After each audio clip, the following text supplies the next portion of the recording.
오늘의 주요 뉴스입니다. 택배 노조가 택배 분류 작업이 과로사의 원인이라며 21일부터 분류 작업을 무기한 거부하기로 했습니다. 올 추석 연휴 배송에 차질이 불가피할 것으로 보입니다. 감소세를 보이던 코로나 확진자 수가 엿새 만에 급증했습니다. 방역당국은 사회적 거리두기 단계 완화 때문은 아니라고 설명했습니다. 지난 6월 확진자가 나와 가동을 중단했던 기아자동차 광명 공장에서 또 무더기 확진자가 나왔습니다. 확진자가 다녀오는 장례식장에 공장 직원 다수가 방문한 것으로 알려져 추가 감염이 우려됩니다. 추미애 법무부 장관이 아들 의혹과 관련해 자신도 남편도 민원을 넣은 적이 없다고 밝혔습니다. 검찰은 국방부에서 입수한 민원실 녹음 파일을 토대로 전화를 건 인물과 통화 내용 등을 분석하고 있습니다. 사흘 전 엄마 없이 라면을 끓이다 큰 화상을 입은 형제가 중태에 빠져 회복하지 못하고 있습니다. 아이들 엄마는 이전에도 아이들을 방치해 이웃들이 3번이나 신고했던 것으로 확인됐습니다. 이달 초 태풍의 영향으로 울산의 한 택배 물류센터 택배 수백 개가 물에 젖거나 훼손됐습니다.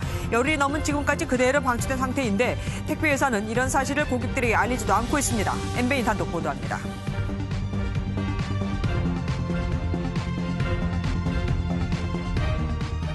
4천여 명의 배송기사가 소속된 전국 택배 노조가 다음 주 월요일부터 분류 작업을 하지 않기로 결정했습니다.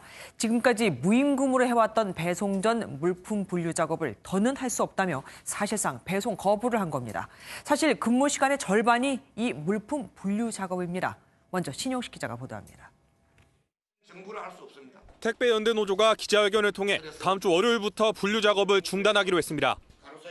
지난 14일부터 사흘간 조합원 등 4,300여 명을 대상으로 총투표를 진행한 결과 95% 이상이 작업 거부에 찬성한 데 따른 결정입니다.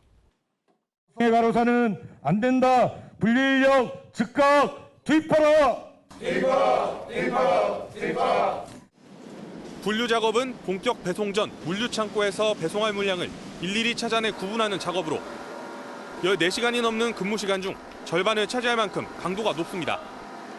연이은 택배 노동자 과로사 역시 이와 무관하지 않다며 노조 측은 추석을 앞두고 인력 보충을 요구했지만 사측이 묵묵부답으로 일관하자 단체 행동에 나선 거라는 설명입니다.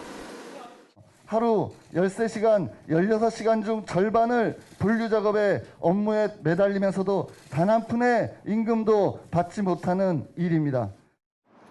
이번 분류 작업 중단에 참여하는 노동자는 4천여 명으로 전국 택배 노동자 5만여 명 중 8%에 해당합니다.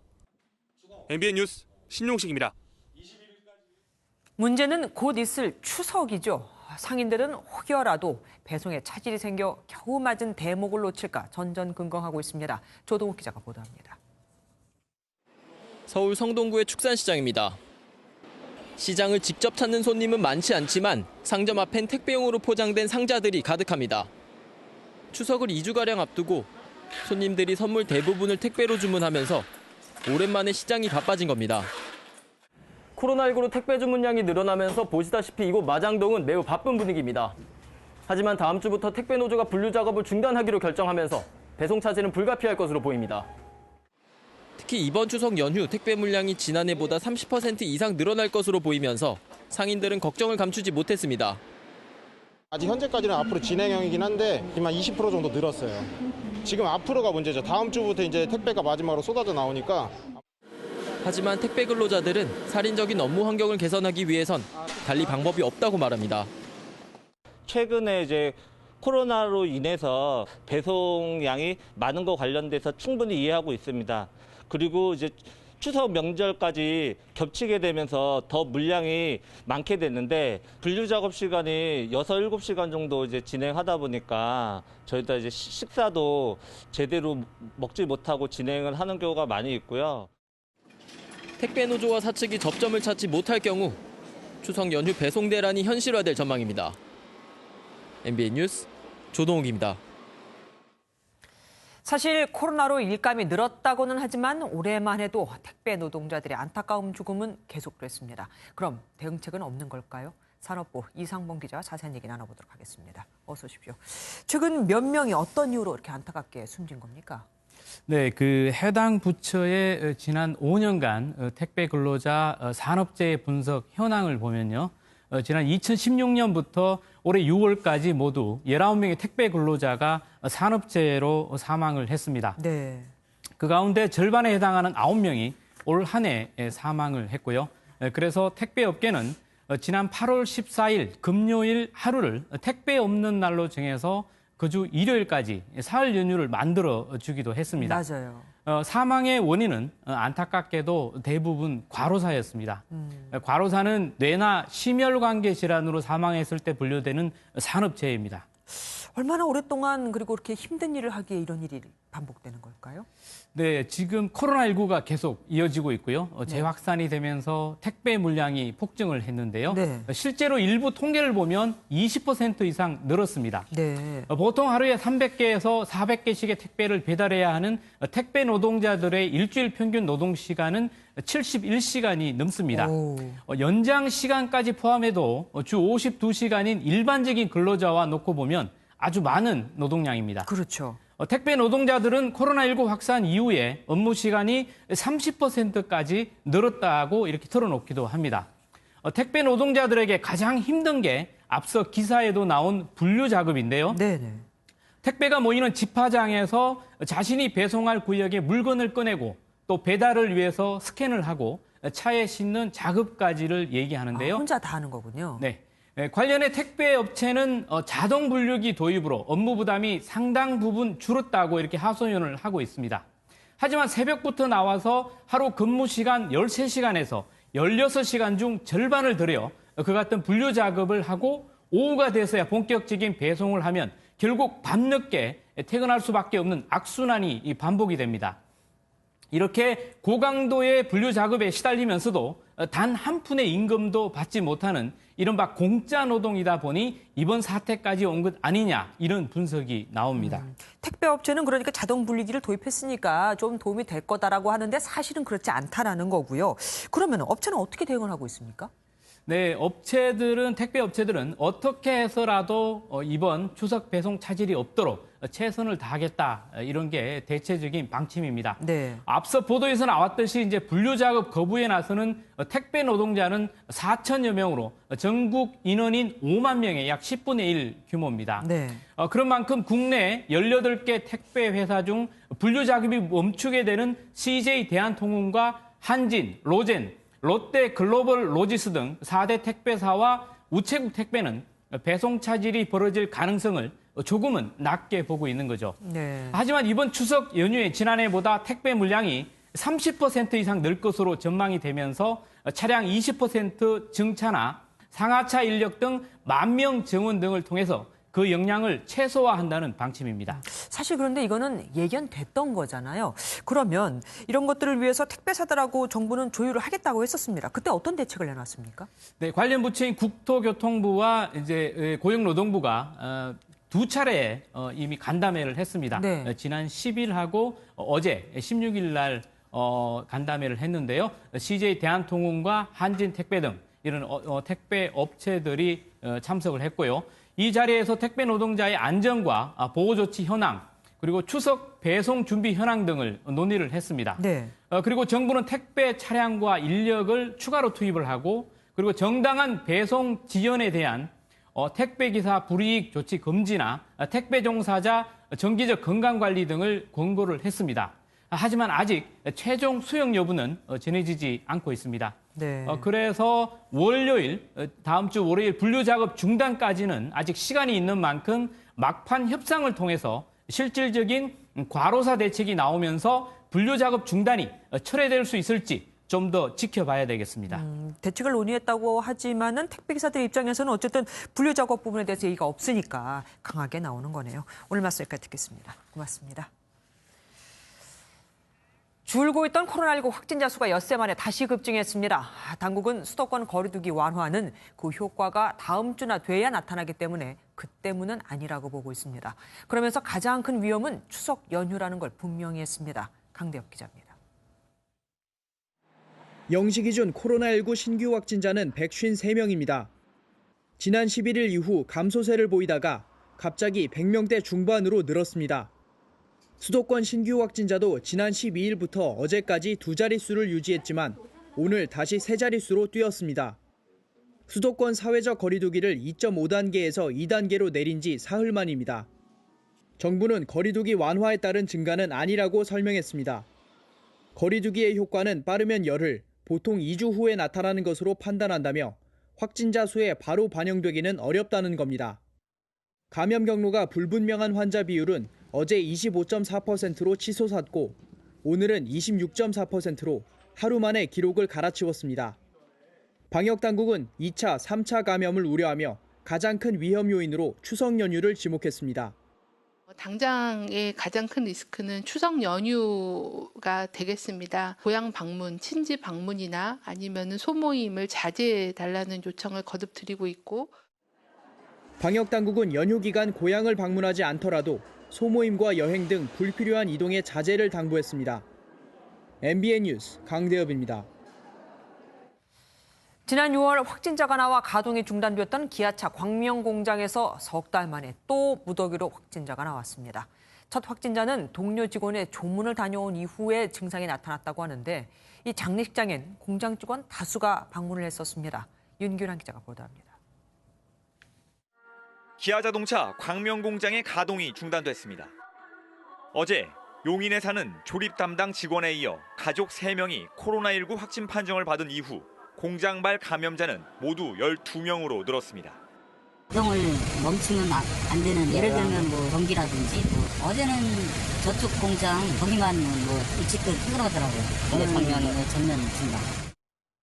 6천여 명이 근무하는 기아차 광명 공장은 석 달 전에도 2명의 확진자가 나오면서 공장 가동을 중단한 바 있습니다.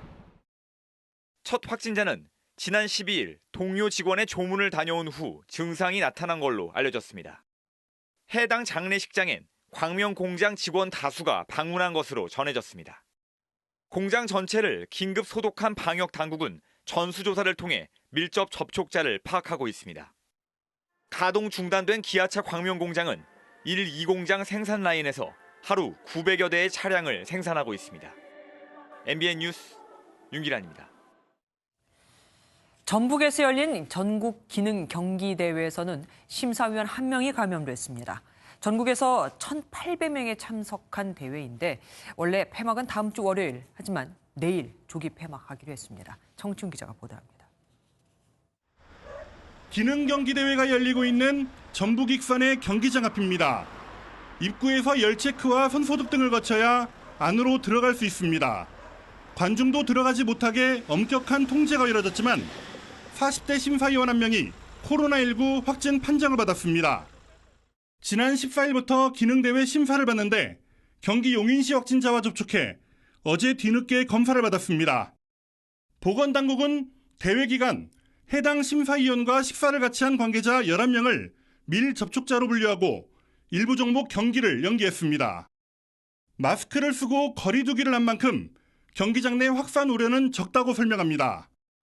심사위원들과 비접촉으로 진행이 되는 경우이기 때문에 그 경기 도중에서 전파 가능성은 없다고 보는 게 맞습니다.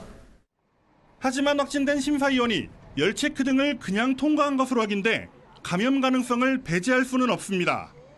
결국 이번 대회는 문을 연 지 4일 만에 남은 경기를 모두 취소하고 내일 조기 폐막합니다. MBN 뉴스 정춘우입니다. 오늘 오전 JTBC 직원이 코로나19 확진 판정을 받았다는 소식이 전해졌었는데요.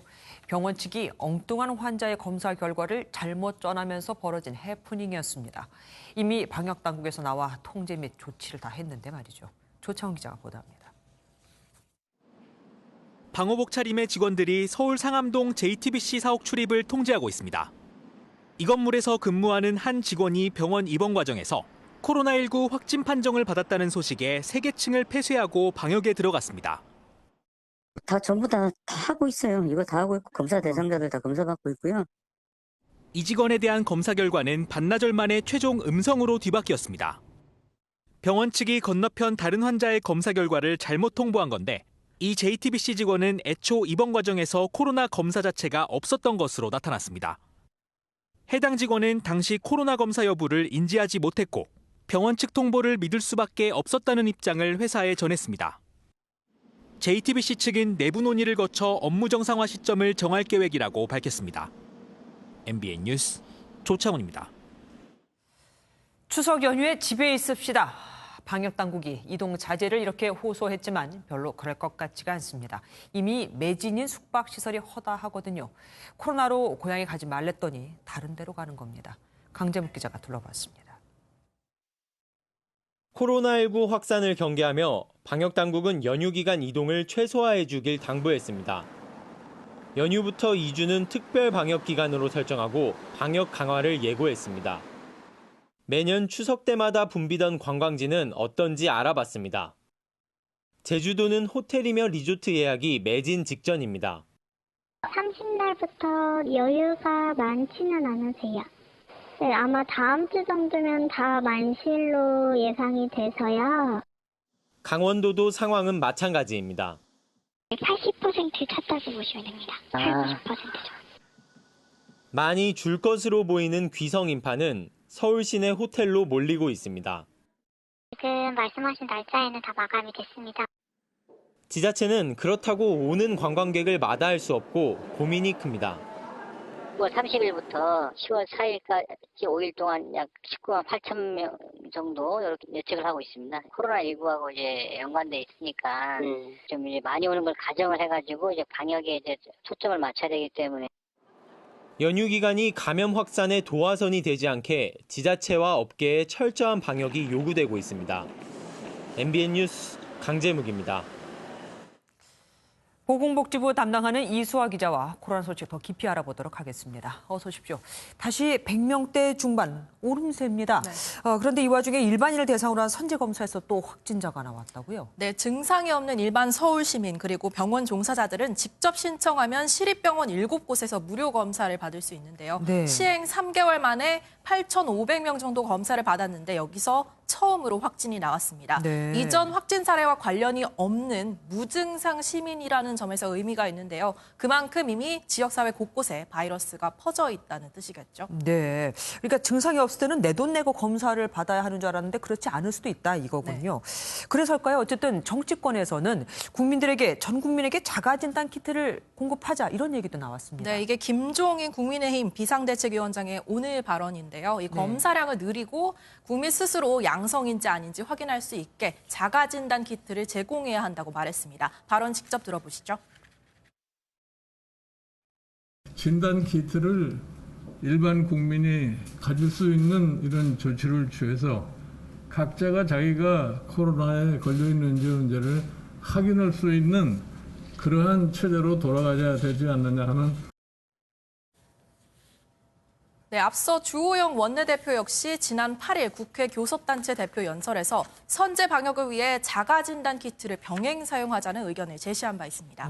하긴 미국에는 자가진단 키트라는 게 있긴 하더라고요. 문제는 이 키트가 얼마나 우리가 믿을 만한가 신뢰할 수 있는가 하는 거 아니겠습니까? 네, 말씀하신 것처럼 미국에서 이 자가진단 키트를 사용하고 있긴 한데요. 집에서 검체 채취만 해서 실험실로 보내면 3일에서 5일 뒤 결과를 받는 시기라 굳이 도입할 필요는 없어 보입니다. 네. 1시간 내 검사 결과가 나오는 신속 진단 키트가 현재로선 PCR 검사의 대안으로 보이는데요. 이미 국내 다수 기업에서 개발해서 신속 진단 키트를 미국과 일본 등에 수출 중입니다. 네. 이 아직 국내 사용 승인이 나지 않은 가장 큰 이유는 정확성입니다. 민감도, 그러니까 양성인 사람이 검사에서 양성으로 판단되는 비율이 현재 사용 중인 PCR 검사에 비해 떨어지는 점인데요. 현재 PCR 검사는 시간이 오래 걸린다는 단점이 있긴 하지만 민감도 면에서는 95% 이상의 높은 정확도를 보이고 있거든요. 네. 반면 신속 진단 키트는 두 방식 모두 민감도가 이보다는 떨어진다는 것이 방역당국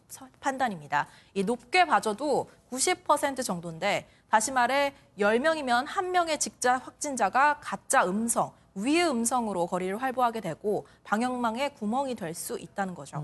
지금 말씀하시는 건 일반 신속 진단 키트고 정말 아까 좀 언급하셨잖아요. 임신 테스트 키트처럼 자가 진단을 나 혼자서 할 수 있는 건 아직 없는 겁니까? 물론 불가능한 것 같지는 않습니다. 하지만 검체 채취 때문에 어렵다는 게 방역당국 설명인데요. 이 손끝에서 혈액을 채취하거나 심지어 의심 환자의 콧물로 확인하는 방법 등도 개발됐지만 가장 정확하고 빠른 방법은 사실 바이러스가 들어오는 통로인 비인두 검체를 이용하는 방법이거든요. 이 비인두 검체 채취를 위해선 이미 뉴스에서 많이 보셨다시피 목, 코 깊숙이 면봉을 넣어야 하는데 스스로 하기 힘들다는 것이 의견입니다. 그러면 이렇게 정확성이 떨어지는 키트를 아까 말씀하셨잖아요. 외국에 수출을 하고 있다면서요. 네, 그러면 다른 나라는 왜 사가는 겁니까? 네, 비슷한 질문이 방역당국 브리핑에서 나왔는데요. 네. 직접 들어보시죠. 만일에 유럽이나 미국처럼 굉장히 광범위한 그런 감염이 확산이 돼서 PCR 검사만으로는 다 대응이 어렵고 한계를 가지고서라도 검사를 활용해야 된다라고 하는 그런 시기가 오게 되면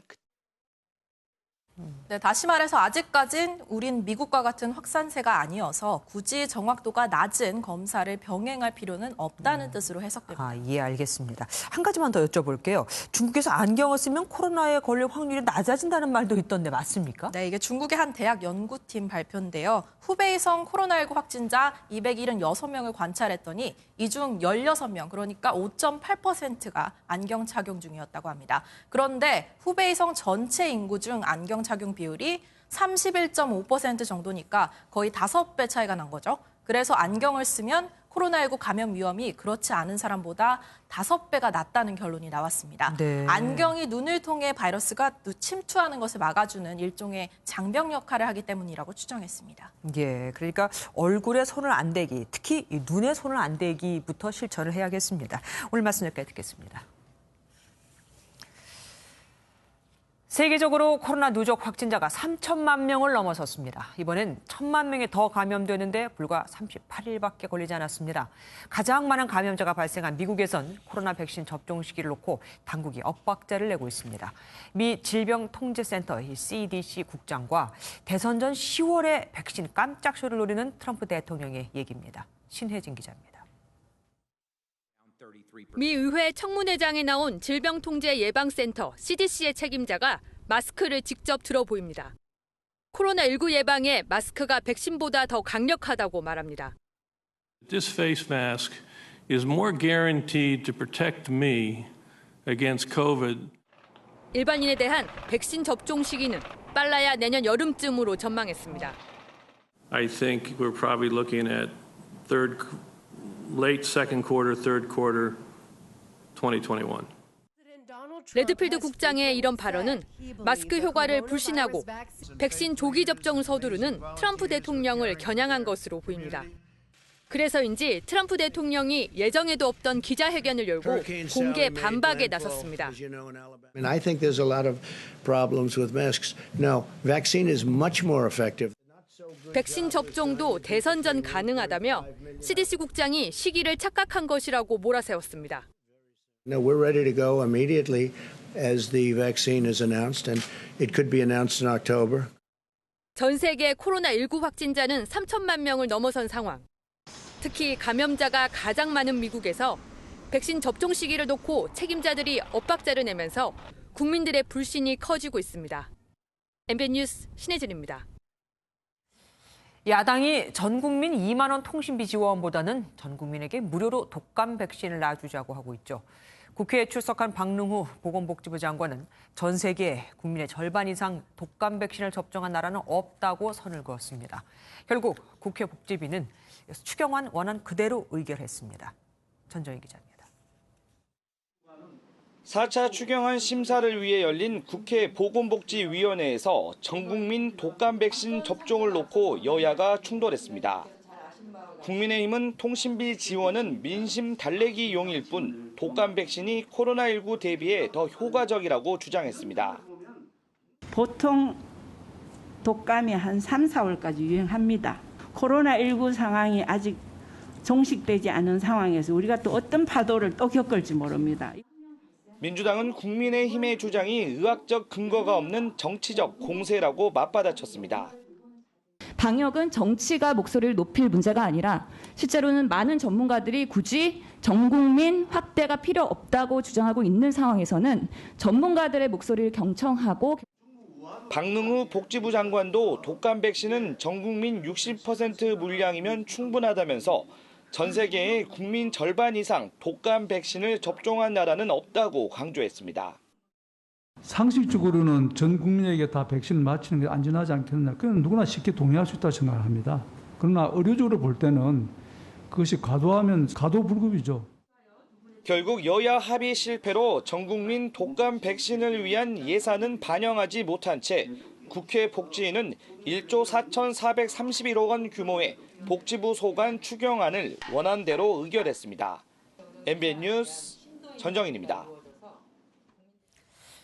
국회 대정부 질문 마지막 날까지도 여야의 관심은 추미애 장관에게 집중됐습니다. 추 장관은 아들 군 휴가 의혹과 관련해 남편도 민원을 넣은 적이 없다.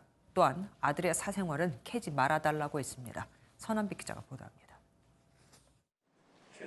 대정부 질문 마지막 날도 여야 의원들의 질문은 어김없이 추미애 법무부 장관 아들 의혹에 쏠렸습니다. 추 장관은 남편도 아들의 군 휴가와 관련한 민원을 넣은 사실이 없다고 잘라 말했습니다. 장관님과 부부께서 직접 민원을 넣으신 적이 있습니까? 저는 민원을 넣은 바가 없고요. 제 남편에게도 민원을 넣은 적이 없다는 것을 확인했습니다. 김승수 국민의힘 의원이 본인 말에 책임질 수 있겠냐고 따져 묻자 추 장관은 오히려 야당의 책임을 언급하며 반박했습니다. 책임이라는 용어는 그런 때 쓰는 거 아니죠. 지금까지 몇 달 동안 부풀려온 억지와 궤변에 대해서 어떤 책임을 지시겠습니까? 공방이 가열되며 본회의장은 한때 고성이 오가는 등 아수라장이 됐습니다. 또 질문해 주시는 의원님이나 또 답변하시는 국무위원께서도 성의껏 그리고 서로 존중해서 해주셨으면 좋겠습니다. 야당에서 추 장관의 딸이 운영했던 식당에서 정치 자금으로 식사를 했다는 의혹을 제기하자 추 장관은 질의한 의원을 한참 동안 쏘아보기도 했습니다. 간 기자들한테 뭐 특별히 이태원에 그 식당을 가게 된 이유나 그 식당을 누가 운영한다 이런 말씀 하신 적 있으십니까?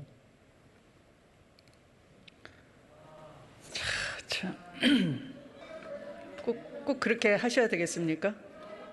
반면 여당 의원들은 이 정도면 의혹이 정리된 게 아니냐는 등 대정부 질문 내내 추 장관을 방어했습니다. MBN 뉴스 선한빛입니다. 대정부 질문 내내 추미애 장관을 둘러싼 공방이 계속돼서일까요? 정세균 국무총리가 한마디 했습니다. 시민단체가 아닌 야당인 만큼 정책 논의 좀 하자고요. 이어서 주진희 기자가 보도합니다. 나흘째 대정부 질문에서도 추미애 장관 아들 관련 의혹 제기가 계속되자 정세균 국무총리가 참다 못해 쓴소리를 내놨습니다. 대정부 질문의 성격에 맞게 정책 논의를 하자는 겁니다. 추미애 장관 문제에 대해서는 지금 벌써 며칠째입니까? 국민의힘은 시민단체가 아니고 제1야당 아닙니까? 이제는 여기서 좀 벗어나서 오늘이 마지막 날입니다. 하지만 추미애 장관과 관련한 질문이 계속됐고 정세균 총리는 청탁이라면 민원실을 통해 공개적으로 하지는 않았을 것이라고 반박했습니다. 민원실에 전화한 거야 대한민국 국민 모두가 다 전화할 수 있는 것이니까. 원래 청탁이라고 하는 것은 은밀하게 하는 것이기 때문에 추미애 장관으로서는 매우 억울한 부분이 많이 있을 거다. 야당에서는 대정부 질문에서 상대당의 이름을 비하하는 것은 국회 협치 정신에 반한다며 불쾌하다는 비판도 나왔습니다. 더불어민주당이라든지 더불어미투당이라고 지칭하면 그것은 국회 협치에 반하는 것이죠. 더불어민주당의 모 의원이 제1야당 국민의힘을 탄핵당이라고 비하하는 지칭을 사용했어요. 검도를 벗어난이라고 생각합니다. 정세균 총리는 코로나19 재확산과 관련해 개천절 집회를 다시 한번 우려했습니다. 화를 잘 내진 않지만 개천절 집회를 생각하면 화가 난다며 집회로 코로나가 확산한다면 그 책임을 묻고 구상권 청구도 할 것이라는 입장을 밝혔습니다. MBN 뉴스 주진희입니다. 추미애 법무부 장관 아들 서모 씨의 군 휴가 특혜 의혹과 관련해 서씨를 직접 관리했던 군 관계자가 그러니까 직속 상관이 휴가 복귀를 2017년 6월 23일로 인지하고 있었던 것으로 알려졌습니다. 이 날짜는 서 씨의 휴가 미복귀 의혹이 불거진 2차 병가 그 마지막 날입니다. 임성재 기자입니다. 추미애 장관 아들 서모 씨가 지난 2017년 6월에 나간 휴가는 1, 2차 병가와 24일부터 27일까지 쓴 3차 개인연가입니다. 휴가 미복귀 의혹의 핵심은 병가 종료 뒤 이어진 3차 개인연가에 사전 승인이 있었는지 여부입니다. 최근 검찰 조사 과정에서 지원반장 A 상사가 서 씨의 휴가 복귀일을 2차 병가가 끝나는 6월 23일로 알고 있었다는 취지의 진술을 확보한 것으로 전해졌습니다. A 상사가 서 씨를 직접 관리 감독하던 군 관계자였다는 점을 고려해 볼 때 개인 연가가 사후에 처리됐을 가능성이 제기되는 대목입니다. 다만 당시 A 상사는 건강상 이유 등으로 정상적인 관리 감독 업무가 어려웠던 것으로 알려져 검찰은 지휘 계통에 있던 다른 간부들의 진술 등을 종합해 사건을 재구성하고 있습니다. 한편 검찰은 국방부 압수수색으로 확보한 1,500여 개 민원실 녹음 파일 분석에 속도를 내고 있습니다. 검찰은 압수품 분석 등 수사 내용에 대해 확인해 줄 수 없다는 입장이지만 녹음 파일을 일일이 분석하며 면담 내용 등을 파악하고 있는 것으로 알려졌습니다. MBN 뉴스 임성재입니다. 추미애 장관의 아들에 대해 독립운동가인 안중근 의사의 말을 몸소 실천했다는 더불어민주당 원내대변인의 논평이 연일 논란이 되고 있습니다. 당 내에서도 지나쳤다는 비판이 제기됐고 야권에서는 그럼 윤미향 의원은 유관순 열사에 빗댈 것이냐는 비아냥까지 나왔습니다. 안중근 의사의 후손들도 안 의사가 묘에서 벌떡 일어날 일이라며 민주당에 사과를 요구했습니다. 김순철 기자입니다. 박성준 더불어민주당 원내대변인이 어제 오후에 낸 논평은 정치권의 뜨거운 감자가 됐습니다. 박 원내대변인은 위국헌신 군인본분, 나라를 위해 몸을 바치는 것이 군인의 본분이라는 안중근 의사의 말을 추미애 법무부 장관의 아들이 몸소 실천했다고 했습니다. 이를 두고 여권에서조차 비판이 잇따랐습니다. 그렇게 좀 오바했네요. 말은 되는데 그게 대한민국 그 군인에 갔다 온 사람 전부 안중근 의사라는 얘기죠. 민주당의 한 핵심 관계자는 MBN과의 통화에서 표현이 과했다며 국민에게 반감을 줄 수 있는 상황이라고 밝혔습니다. 추 장관 엄호에 나섰던 의원들이 되레 논란을 키우면서 당 지지율 하락으로 이어지지 않을까 우려하는 기류도 감지됩니다.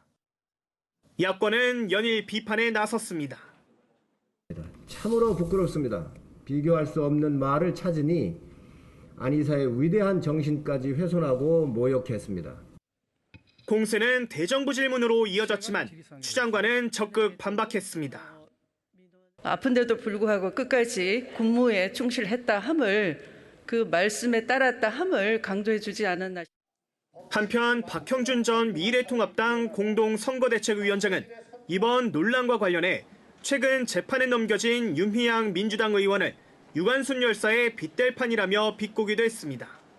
MBN 뉴스 김순철입니다.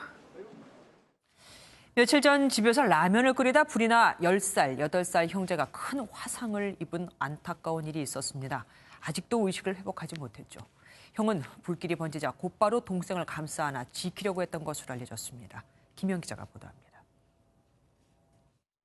불은 라면을 끓이려던 부엌에서 순식간에 번졌습니다. 10살 초등학생 형은 어린 동생을 지키려고 불길 속에서 곧바로 동생을 부둥켜 감싸 안은 것으로 전해졌습니다. 하지만 화마 속에서는 소용이 없었습니다. 신고를 받은 구급차가 달려왔을 때는 형제가 이미 온몸에 중화상을 입은 상태였습니다. 동생을 감싸 안은 형은 전신의 40%가 화상을 입었고 동생은 5%만 화상을 입었지만 장기 등을 다쳐 위중한 상태인 것으로 알려졌습니다. 심부름할 때는 어디 나눠오지도 않았어요, 별로. 엄마가 심부름 시켰잖아. 불쌍해, 아유. 형제는 인천의 한 대학병원에서 치료를 받다 상태가 심각해 서울의 대형병원 중환자실로 옮겨졌습니다. 두 아이 모두 아직까지 의식을 회복하지 못한 것으로 전해졌습니다. MBN 뉴스 김현입니다. 이달 초 왔던 태풍으로 울산의 한 택배 물류센터 택배 수백 개가 물에 젖거나 훼손됐습니다. 열흘이 넘은 지금까지도 배송을 못하고 그대로 방치돼 있는데 고객들은 눈이 빠지게 이 택배를 기다리고 있겠죠. 그런데도 택배회사는 이런 사실을 고객들에게 알리지도 않고 있습니다. 박상훈 기자가 단독 보도합니다. 40대 정모 씨는 지난 4일 부산에서 울산으로 보낸 택배가 소식이 없자 인터넷으로 배송 상태를 확인했습니다. 물품이 정상 인수돼 다음 날 중간 터미널인 울산 대리점에 도착했다고 돼 있습니다. 그런데 2주가 다 되도록 배달이 안 되고 있습니다. 전화를 계속 해봤거든요. 한 4-5통을 했는데 그 송장 번호를 입력하고 전화를 하면 전화 연결이 안 되더라고요. 취재진이 택배가 있다는 대리점에 찾아가 봤습니다. 뒷마당에 찢어지고 비에 젖은 택배 상자가 200여 개나 쌓여 있습니다.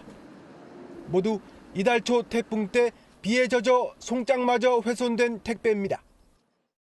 아침에 와보니까 완전히 진짜 형체도 못 알아볼 정도로 다 젖어 있어서 송장도 보이지도 않는 걸 어떻게 찍어갖고 갈 수도 없는 거고. 택배 회사는 배송 기사들에게 책임을 떠넘깁니다. 태풍 오면 다니시면 그래도 실어놔야 된다. 태풍 온다 해도 신경도 안 써요. 방치된 택배는 지금도 비를 맞고 있지만 택배 회사는 고객들에게 사과는커녕 상황 설명조차 하지 않고 있습니다. MBN 뉴스 박상호입니다. 어제 저녁 고속도로에서 중앙분리대를 들이받아 멈춰 서 있던 1톤 화물차를 관광버스가 그대로 들이받았습니다. 차가 작아서일까요? 사고 충격으로 이 화물차에 타고 있던 6명 중 2명이 숨지고 4명이 다쳤습니다. 김명현 기자가 보도합니다. 갓길에 멈춰 서 있는 화물차 옆부분이 심하게 찌그러졌습니다. 비상등을 켠 관광버스도 앞부분이 부서졌고 앞유리도 깨져 있습니다. 충북 진천군 중부고속도로 서울 방향에서 관광버스가 1톤 화물차를 추돌했습니다. 화물차가 빗길에 미끄러져 중앙분리대를 들이받고 멈춰서 있던 중 뒤따르던 관광버스에 들이받쳐 전복됐습니다. 빗길에 돌았는데 그런 거를 버스가 들이받았다고 하더라고요. 당시 화물차에 타고 있던 6명 가운데 운전자 등 2명이 숨졌고 나머지 4명은 인근 병원으로 옮겨졌습니다. 사고 화물차입니다. 이렇게 옆부분이 움푹 찌그러져 사고 당시의 충격을 고스란히 보여주고 있습니다. 관광버스에는 승객 없이 운전기사만 있었는데 퇴근하는 회사 직원들을 태우러 가는 길이었습니다. 경찰은 관광버스 운전기사가 앞에 멈춰서 있던 화물차를 제대로 보지 못해 사고가 난 것으로 보고 있습니다. 서 있는 상태에서 지금 버스가 사고 난 걸로 저희들 파악하고 있고요. 경찰은 목격자들을 상대로 정확한 사고 원인을 조사하고 있습니다. MBN 뉴스 김영현입니다. 지명수배 중이지만 소재 불분명이라 소환을 하지 못합니다. 무슨 소리입니까? 내 집 주소를 알고 있는데 안 찾아온 건 법무부 아닙니까? 고 장자연 사건과 관련해 지명수배 중인 배우 윤지호 씨와 법무부 얘기입니다. 결국 법무부는 수배 의지가 없는 게 아니라 공조 절차가 진행 중이라고 밝혔습니다. 박자원 기자입니다. 고 장자연 배우 사건의 유일한 증인을 자처해 수차례 증언대에 올랐던 윤지호 씨는 억대 규모의 후원금을 받고 사기 의혹이 불거지자 지난 4월 캐나다로 출국했습니다. 세간에 잊혀졌던 윤 씨가 최근 SNS에 캐나다 토론토의 한 호텔에서의 생일 파티 영상을 올리면서 다시 논란이 불거졌습니다. 소재가 드러나는데 수배 의지가 없는 것 아니냐는 겁니다. 윤 씨는 출국 이후 현행법상 소재 불명으로 지명수배됐고 검찰이 지난 2월 법무부에 범죄인 인도 절차를 청구해 법무부와 캐나다와의 형사사법 공조가 진행 중입니다. 그런데 조수진 국민의힘 의원이 윤 씨 SNS 논란 이후 소재가 불명해 지명수배한 상태라는 법무부의 답변서를 공개하면서 윤 씨가 즉각 항변했습니다. 윤 씨는 집 주소를 알고 계시고 집에서 생활하고 있다. 경찰의 보호 속에 무탈히 잘 지낸다고 반박하면서 적색 수배에 애초 해당하지 않았는데 여권이 무효화됐고 이를 언론을 통해 알았다고 밝혔습니다. 법무부는 수배 의지가 없는 게 아니라 공조 절차가 정상 진행 중이라며 관할권을 가진 캐나다 사법당국이 어떤 조치를 하고 있는지는 외교 관계상 밝힐 수 없다고 재반박했습니다. MBN 뉴스 박자원입니다. 가출한 10대 청소년들에게 성매매를 강요한 일당이 구속됐습니다. 그런데 이 성을 매수한 남성 중에는 공무원도, 군인도, 심지어 교사도 있었습니다. 일부는 10대 청소년에게 필로폰을 투약하기까지 했습니다. 이재호 기자가 보도합니다. 숙박업소가 밀집한 인천의 한 거리입니다. 성매매 총책 일당은 이 일대에서 10대 가출 청소년들에게 성매매를 강요했습니다. 평소 알고 지내던 가출 청소년을 통해 피해 학생들을 모은 뒤 성매수자와 연결했습니다. 주로 SNS나 휴대전화 애플리케이션을 통해 성매수 남성을 구한 뒤 돈을 받아 챙겼습니다. 피해 학생은 성매수자로부터 강제로 필로폰 투약까지 받는 등 추가 피해를 당하기도 했습니다. 성매수 남성 중에는 공무원과 군인, 교사까지 있었습니다. 이들의 이러한 범행은 지난해 7월부터 최근까지 이어졌고 현재까지 경찰이 확인한 성매수 남성만 100여 명에 달합니다.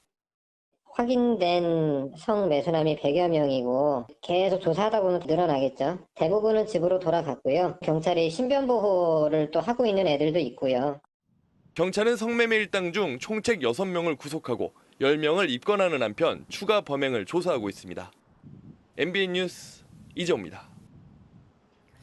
LH 토지주택공사가 신혼부부에게 임대하기 위해 다가구 주택 등을 사들이면서 물이 새 곰팡이가 쓸고 단열조차 안 되는 주택을 매입했다는 보도 어제 해드렸죠.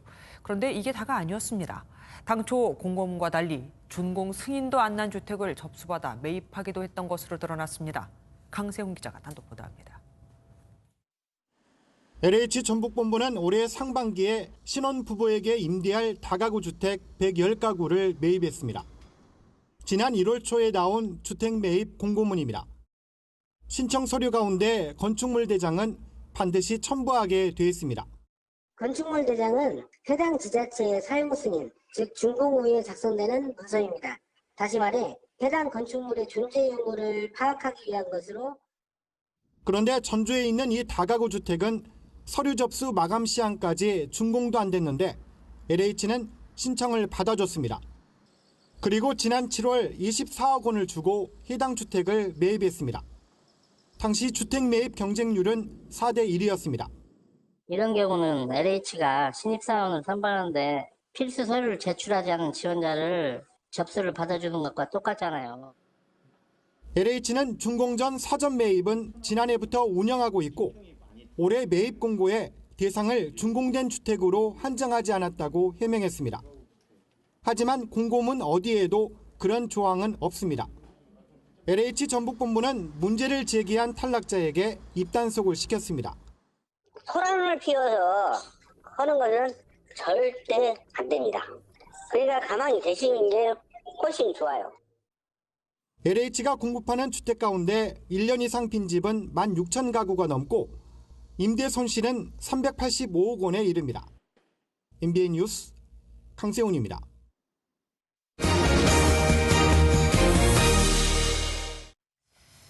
서울 아파트 곳곳에서 현재 세입자가 살고 있느냐 아니냐에 따라 가격 차이가 벌어지는 현상이 나타나고 있습니다. 똑같은 면적이라도 세입자 없는 아파트에 2억 원의 프리미엄이 붙은 곳까지 있습니다. 정준 기자가 가봤습니다. 서울 강동구의 5천 가구 규모 아파트 단지. 최근 전용 59제곱미터 가구가 바로 입주할 수 있는 조건으로 14억 원에 팔렸습니다. 반면 현재 세입자가 살고 있는 같은 면적 매물은 12억 원대를 형성하고 있습니다. 세입자가 없는 매물은 요즘 시세에 맞춰 전세를 새로 놓을 수 있고 바로 입주할 수도 있습니다. 프리미엄이 2억 원인 셈입니다. 전세값 상승세 속에 기존 세입자들이 4년을 채워 살려는 경향이 짙어 즉시 입주할 수 있는 아파트 물건은 귀해지고 있습니다. 임대차 보호법이 지금 4년이 되는 바람에 변경됐으니까 3년 이상을 더 살아야 되니까 임차인이요. 지금 1년 전보다 지금 전세가 2, 3억 올랐으니까 새 낀 거는 지금 안 살려고 그래요. 사는 사람들. 마포구 역시 매매 가격이 2억 원 차이 나는 등 세입자 없는 아파트에 웃돈이 붙는 현상은 곳곳에서 나타나고 있습니다. 새 임대차법 시행으로 세입자가 계약갱신 청구권을 행사할 수 있게 되면서 바로 입주가 가능한 아파트에 대한 선호도가 더 높아졌기 때문으로 풀이되고 있습니다. 실거주 목적으로 집을 샀더라도 세입자가 이미 계약갱신을 청구했다면 2년을 기다려야 한다는 유권 해석이 나오면서 전세 낀 아파트가 찬밥 신세가 되고 있습니다. MBN 뉴스 정주영입니다. 유난히 길었던 장마와 태풍으로 농산물 가격이 고공행진을 하고 있죠. 이번 추석 물가도 예년보다 오를 것으로 보입니다. 이병주 기자입니다. 추석 연휴가 10여일 앞으로 다가오면서 벌써부터 상차림이 걱정입니다. 올봄 냉해, 여름 폭우까지 이어지며 치솟은 농산물 가격이 떨어질 기미가 보이지 않기 때문입니다. 사과가 별로 좋지도 않는데 무조건 많으냐, 뭐든지 한 요만한 소쿠리야. 올 추석 차례상은 평소보다도 더 간소히 해야 할 형편입니다. 어떻게 지날 지내는데 어떻게 안 지내야 지내다가 배 1개, 사과 3개 이제 이렇게 놓고 해야지. 채소류가 물가 상승을 이끌었는데 배추는 지난해의 3배, 무와 애호박도 2배 이상 오른 가격에 거래되고 있습니다. 대표적 제수용품인 사과와 배 가격도 지난해 1.5배 수준으로 올라 추석 상차림 부담이 커졌습니다. 서울 전통시장을 기준으로 올 추석 간소화된 차례상을 준비하는 데 드는 비용은 21만 3천 원, 지난해보다 10%가량 오를 것으로 전망됩니다. 그나마 다행인 건 추석까지 남은 기간 채소와 과일 출하량이 늘어 조금이나마 가격이 떨어질 것이란 분석입니다. 전체적으로 여름철 날씨가 안 좋았기 때문에 작년 대비는 어느 정도 부담이 좀 늘지 않을까. 추석이 다가올수록 가격이 떨어질 걸로 보고 있습니다. 한국농수산식품유통공사 측은 채소는 추석보다 3에서 5일 전, 과일은 일주일 전쯤 구입하는 게 저렴한 것으로 조사됐다고 설명했습니다. MBN 뉴스 이병주입니다. 폼페이오 미 국무장관이 북한과의 비핵화 협상을 낙관하는 가운데 다음 달 김여정 노동당 제1부부장과 회동 가능성이 나오고 있습니다. 문재인 대통령은 오는 23일 유엔 총회 화상연설을 통해 한반도 평화에 대한 지지를 호소할 예정입니다. 오지혜 기자입니다.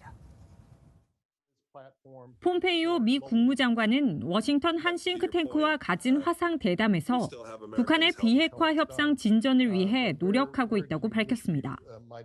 구체적인 언급은 안 했지만 대화 재개를 위한 물밑 작업이 이뤄지고 있음을 시사했습니다. North Korea, which you mentioned, we did have hopes that we could make further progress, and even efforts with the North Koreans to come to understand where there may be opportunity as time goes on.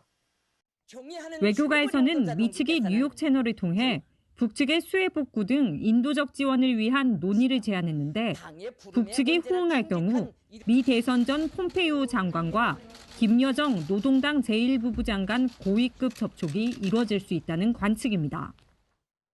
당장 제재를 풀지는 못하지만 인도주의적인 지원을 좀 늘릴 수 있다라는 것이 계속 얘기를 했거든요. 그렇다면 북한이 원하는 면제의 효과를 볼 수도 있는 거거든요. 이런 가운데 문재인 대통령은 오는 23일 새벽 2시쯤 화상으로 진행되는 유엔 총회 기조연설에서 대북 메시지를 공개할 예정입니다.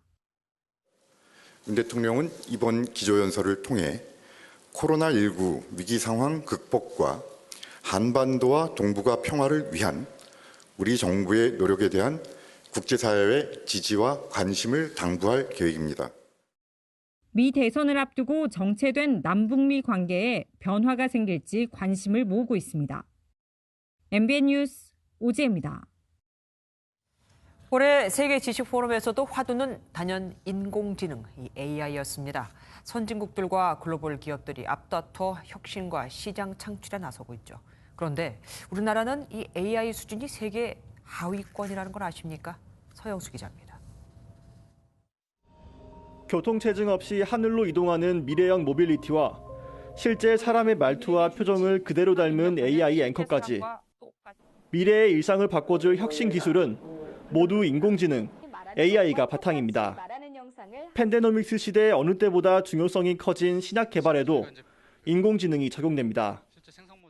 기존에 사람이 3.5년간 걸렸던 일을 AI로 4개월 만에 5만 개 이상의 후보 물질 발굴하고 지난해 국가별 인공지능 준비 수준에서 한국은 중국과 일본은 물론 말레이시아보다 뒤진 세계 26위로 아직 걸음마 단계입니다.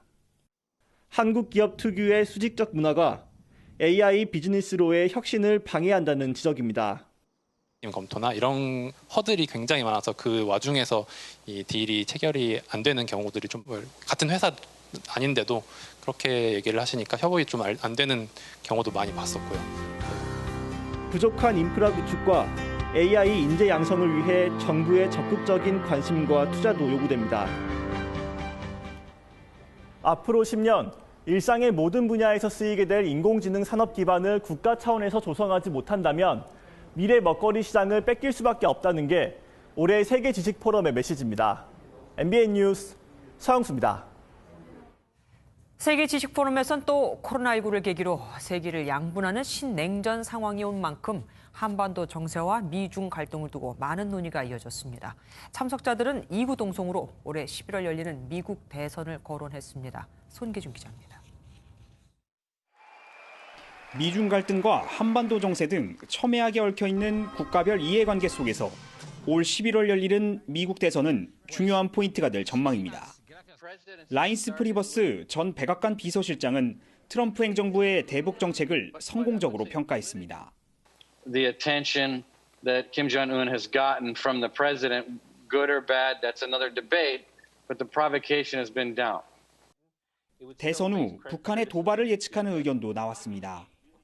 To try to put pressure on a new administration to deal with them. They did it with Obama. They've done it in the past. We know it's a pattern that they undertake. 현재 진행형인 미중 갈등도 미국 대선의 영향권 안에 자리하고 있다는 지적입니다. That the United States is in strategic competition with China. The policy will continue. It is a priority. President Trump has made China a priority.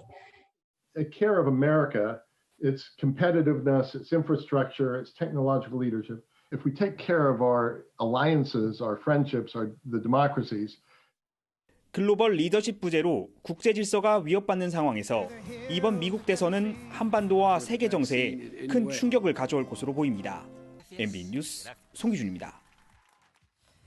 미 서부 지역이 대형 산불로 신음하는 사이 남동부 지역엔 엎친 데 덮친 격으로 강력한 허리케인 셀리가 덮쳤습니다. 시속 160km의 강풍을 동반하고도 시속 7km의 느린 속도로 움직이면서 피해가 속출하고 있습니다. 박통일 기자입니다. 주유소 지붕이 통째로 뜯겨나갔습니다. 강한 바람에 건장한 남성들도 건물 기둥을 붙잡고 간신히 버팁니다. 바다에 정박됐던 보트는 바람에 떠밀려 도로 위, 주택 내부까지 밀려 들어왔고 바지선의 대형 크레인이 도로 위로 떨어지면서 일부 구간이 폐쇄되기도 했습니다. 2등급 허리케인 셀리가 미국 남동부 지역을 덮친 건 현지 시각으로 어제 새벽 5시쯤. 최고 시속 165km에 달하는 강한 바람에 주택이 무너지는 등 피해가 속출했습니다. And my daughter called me from work and told me that the tree done fell in the house. They was on the inside. 셀리는 일부 지역에 강수량 1m에 육박하는 거대한 물폭탄을 투하했습니다. Absolutely awestruck. I just can't believe what I'm seeing out here. 상륙 당시 2등급이었던 셀리는 이제 1단계로 약해졌지만 시속 7km의 느린 속도로 움직이면서 피해는 갈수록 커질 것으로 보입니다. 트럼프 미국 대통령은 플로리다와 엘라베마, 미시시피주 등의 비상사태를 선포하고 상황을 예의주시하고 있습니다. MBN 뉴스 박통일입니다. 사립학교의 교장이 운동부 코치를 강제추행한 혐의로 기소됐지만 여전히 교장직을 유지하고 있습니다. 경찰 수사만 받아도 보직에서 해임되는 공무원 문화와는 많이 다르죠. 사학법인은 말 그대로 사학이 모든 인사권을 갖고 있기 때문입니다. 김보미 기자가 취재했습니다. 유명 축구 선수를 배출한 사립학교의 교장이 최근 축구부 코치를 성추행한 혐의로 기소됐습니다. 2년 전 회식 자리에서 같은 남성인 코치 A씨의 몸을 만지는 등 추행을 했다는 겁니다. 해당 코치는 당시 항의를 하고 싶었지만 1년마다 재계약을 하는 비정규직 신분이었기 때문에 주변의 만류로 참을 수밖에 없었다고 말합니다. 조금만 참자. 계약 안 되면 어떡하냐. 이런 걸로 시끄럽게 만들어서 만약에 계약이 안 된다면 너만 손해다. 비슷한 답변들이셨죠 다. 수사가 시작되자 교장이 유리한 진술을 부탁하는 등 직원들을 회유하려는 정황도 포착됐습니다. 사립학교 특성상 재단 이사장이 인사권을 가진 상황에서 교직원들은 쉽게 목소리를 낼 수 없었습니다. 폭행을 당하신 선생님도 계시다고 하고 아무래도 저희가 사립학교다 보니까 교장 선생님의 권한이 너무나도 세요. 학교 선생님들도 뭐 시시하고 계신 것 같고. 하지만 교장 측은 사실과 다르고 축구부 해당 갈등과 엮여 있는 문제라며 재판에서 상세히 소명할 것이라고 반박했습니다. 문제는 기소까지 된 상황이지만 교장은 현재 직위를 유지하고 있다는 점입니다. 교육청도 수사기관의 통보를 받으면 징계 의결 요구만 할 수 있을 뿐 직위 해제와 징계 수준의 결정은 재단 이사장 권한인 탓입니다. 사립학교가 법인에서 설립한 거고 차공권자가 법인이잖아요. 저희가 요구를 해놨잖아요. 전문가들은 사학법인에 대한 어느 정도 통제가 필요하다고 지적합니다. 설립자 아시는 분들끼리만 하고 있고 정부가 어떻게 공정한 운영을 위한 힘을 발휘할 수 있는 여지 자체가 아직 충분히 마련되고 있지 않은 상황이어서 각종 인권 침해와 갑질 의혹 등이 잇따르면서 사학법인에 대한 체질 개선이 필요하다는 목소리가 높아지고 있습니다. MBN 뉴스 김봄입니다. 인공지능으로 기계를 돌리고 친환경 설비로 돌아가는 스마트 공장이 밀집한 경남 창원 산업단지에 문재인 대통령이 방문했습니다. 문 대통령은 스마트 공장이 일자리를 줄이지 않을 것이라고 강조했습니다. 황정 기자가 보도합니다. 문재인 대통령이 한국판 뉴딜의 대표 사업 중 하나인 스마트 그린 산업단지가 조성되고 있는 경남 창원을 방문했습니다. 2025년까지 3조 2천억 원이 투입될 이런 산단에는 인공지능 등으로 효율적으로 공장을 가동하는 스마트 공장이 속속 들어서고 있습니다. 문 대통령은 스마트 공장이 일자리를 줄일 것이라는 편견이 있지만 그렇지 않다는 점을 강조했습니다. 스마트 공장을 도입한 경남 지역 기업들은 일자리 역시 2.6% 증가했습니다. 청년들도 지역에서 꿈을 이루게 되었습니다. 이어 문 대통령은 원자력 발전에서 수소, 해상풍력 등 신재생에너지로 주력 산업을 전환하고 있는 두산중공업도 찾았습니다. 문 대통령은 국내 최초로 개발된 발전용 LNG 가스터빈을 둘러보며 그린 뉴딜의 중요성을 언급했습니다. 온실가스 배출이 석탄 대비 44%. 앞으로 이렇게 석탄 발전을 이런 LNG 가스 발전으로 대체한다면 우리 온실가스 배출을 획기적으로 줄일 수 있다는 거죠. 가스터빈 자체만 40%거든요. 그러면 세계 수준에 도달하는 걸 목표로 하고 있습니다. 문 대통령의 네 번째 한국판 뉴딜 현장 행보였던 이번 일정은 코로나19 확산에 따라 현장 참석 인원을 최소화한 채 치러졌습니다. MBN 뉴스 황재현입니다.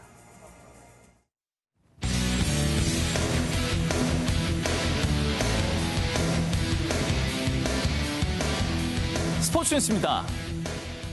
프로축구 우승 경쟁 못지않게 탈꼴찌 전쟁도 열기를 더하고 있습니다. 거짓말처럼 되살아난 최하위 인천과 추락을 거듭하던 명문 수원이 승점 동률을 이뤘습니다. 구경훈 기자입니다.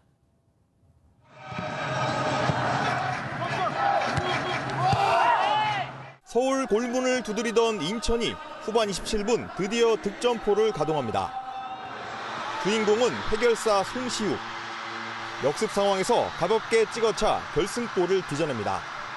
12위로 최하위인 인천이 우승이라도 한 것처럼 기뻐한 건 탈꼴찌가 눈앞에 보이기 때문입니다. 인천은 개막 15경기까지 1승도 하지 못해 내년 2부 리그 강등이 확실시됐지만 조성환 감독 부임 이후 4승 1무 2패로 완전히 되살아났습니다.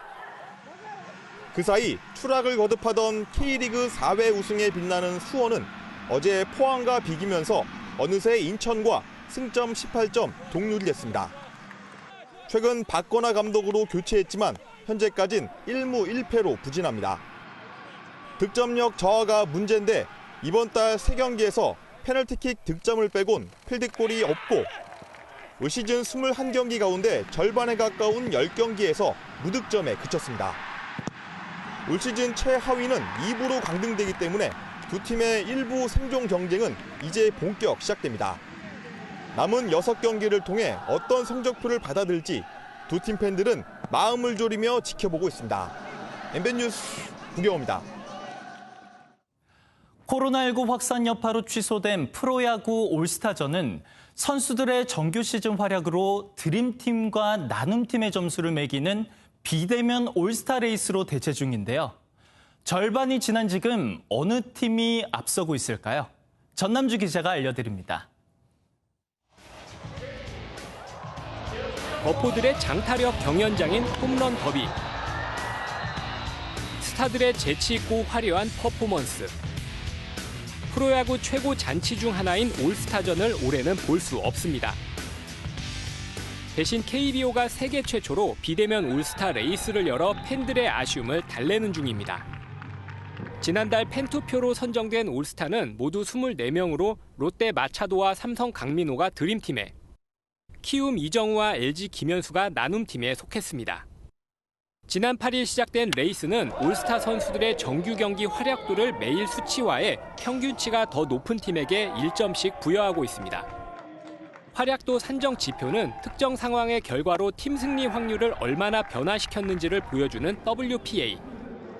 어제의 예를 들면 결승타 포함 3안타 6타점을 올린 LG의 김현수, 9회 2실점으로 역전패를 초래한 기아의 박준표 등 나눔팀 소속 선수 7명의 WPA 평균치 0.013이 드림팀 11명의 평균인 0.01보다 높아 1점을 가져간 겁니다. 절반을 소화한 현재 나눔팀이 5대3으로 앞섰는데 오는 27일까지 누적 점수로 승리팀을 가립니다. 같은 기간 홈런 타점이 가장 많은 선수로 우승자를 가리는 홈런 레이스에서는 드림팀 최정이 2런, 3런 한 방씩으로 5점을 올려 선두를 달립니다. MBN 뉴스 전남주입니다.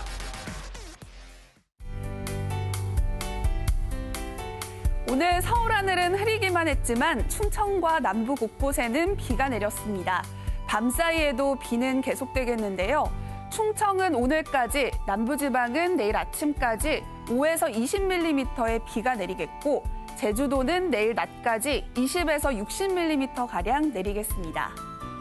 내일은 맑고 쾌청한 하늘이 드러나겠습니다. 다만 큰 일교차는 주의하셔야겠는데요.